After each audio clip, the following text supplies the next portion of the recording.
બાળકોને સ્વસ્થ કરવાના બહાને શું પીવડાવવામાં આવતું હતું છે? કોઈ ક્લિનિક નહીં, કોઈ દવા નહીં, કોઈ લાયસન્સ નહીં, તેમ છતાં લાલ રંગની દવા પહોંચતી હતી બાળકો સુધી. 1-2 વર્ષ નહીં, પરંતુ છેલ્લા 15 વર્ષથી ધમધમતું આ ક્લિનિક અને લાલ રંગની દવા પહોંચતી હતી બાળકો સુધી.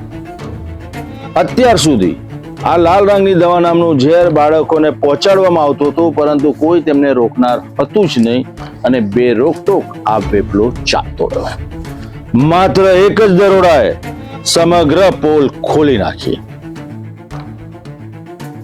સાથે સાથે ત્યાં જથ્થો હતો લાલ રંગની દવાનો, તે કબજે લેવામાં આવ્યો. કોણ છે માસ્ટરમાઇન્ડ? જો ક્રાઇમ રિપોર્ટમાં.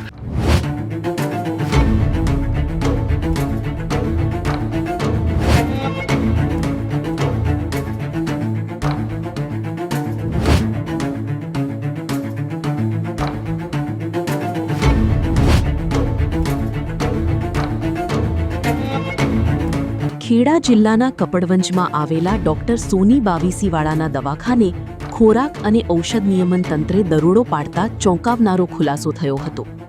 તપાસ દરમિયાન લેબલ વગરની લાલ પ્રવાહી ભરેલી 160 બોટલો મળી આવી હતી. સાથે જ રતવાની દવાના લેબલ અને લગભગ 1000 જેટલી ખાલી બોટલો પણ જપ્ત કરવામાં આવી હતી.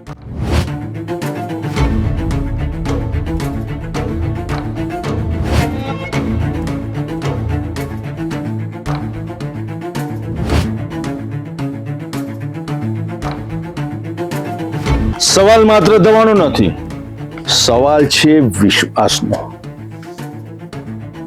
હજારો લાખો માતા પિતાએ આ દવાનો ઉપયોગ કરાયો છે પોતાના વાલસોયા દીકરા દીકરી માટે. કેવી રીતના બનતી હતી આ દવા? માતા પિતાને પણ એક ગંભીર સવાલ ઉભો થઈ રહ્યો છે કે અમારા વિશ્વાસનું શું? જે દવા બનતી હતી, જે દવા આપવામાં આવતી હતી, એ જ દવા બાળકોને પીવડાવવામાં આવી છે અત્યાર સુધીમાં. પરંતુ એક જ દરોડાએ તમામ ખેલ ખુલ્લો પાડી દીધો.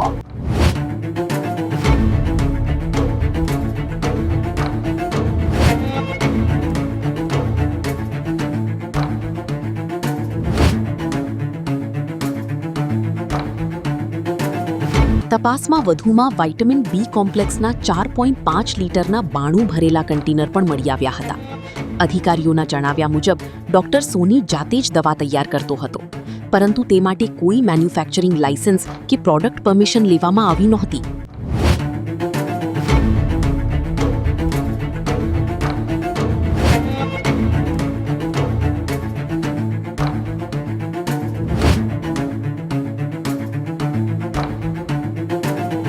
જો દવા કાયદેસરની છે તો કાગળ ક્યાં છે? અને કાગળ નથી તો દવા કેવી રીતના બનતી હતી? સવાલો અનેક છે, જવાબ નથી. એટલે જ દરોડો પડ્યો અને દવાનો જથ્થો કબજે કરવામાં આવ્યો. દરોડાની સાથે સાથે સમગ્ર ખેલ સામે આવ્યો. હવે માતા પિતાના સવાલ ઉભા કરી રહ્યા છે કે અમારી સાથે વિશ્વાસઘાત થયો છે.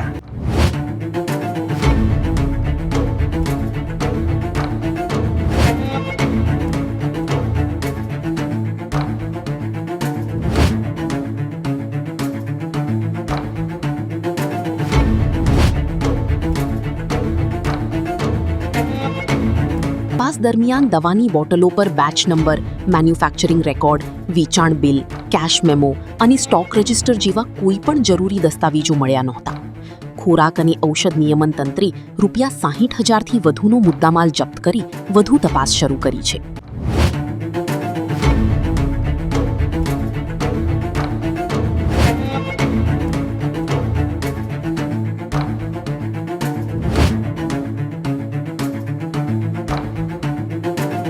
સૌથી મોટો સવાલ એ ઉભો થયો છે કે છેલ્લા 15 વર્ષથી ચાલતો હતો આ ધંધો, તેમને રોકનાર કોઈ હતું જ નહીં.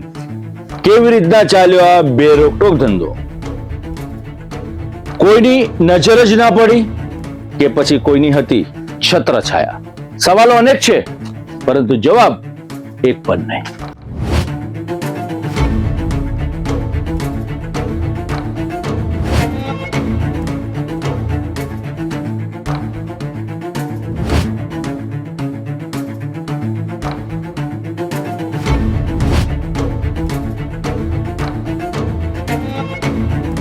પ્રાથમિક તપાસમાં સામે આવ્યું છે કે આ દવાખાનું છેલ્લા 15 વર્ષથી વધુ સમયથી કાર્યરત છે, છતાં આજ સુધી કોઈ સત્તાવાર કાર્યવાહી થઈ નહોતી.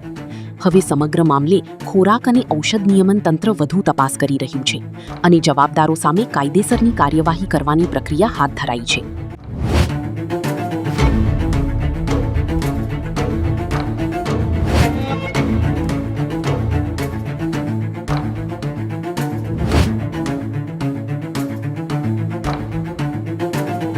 બાળકોના આરોગ્ય સાથે છેડા એ આરોપ માત્ર ક્લિનિક સુધી જ સીમિત નથી, પરંતુ સમગ્ર વ્યવસ્થા સામે સવાલ ઉભા કરે છે કે 1-2 વર્ષ હોય તો સમજ્યા, પરંતુ 15 વર્ષ સુધી બે રોકટોક લાલ રંગની દવાનો ધંધો ચાલતો રહ્યો.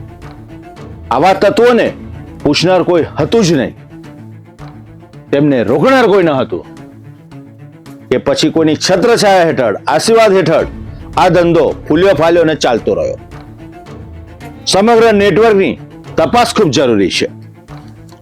સાથે સાથે આ દવાઓ માત્ર વિસ્તાર અને પંથક સુધી સીમિત હતી કે પછી જાડું અલગ અલગ વિસ્તારોમાં રાજ્યમાં ફેલાયેલું છે.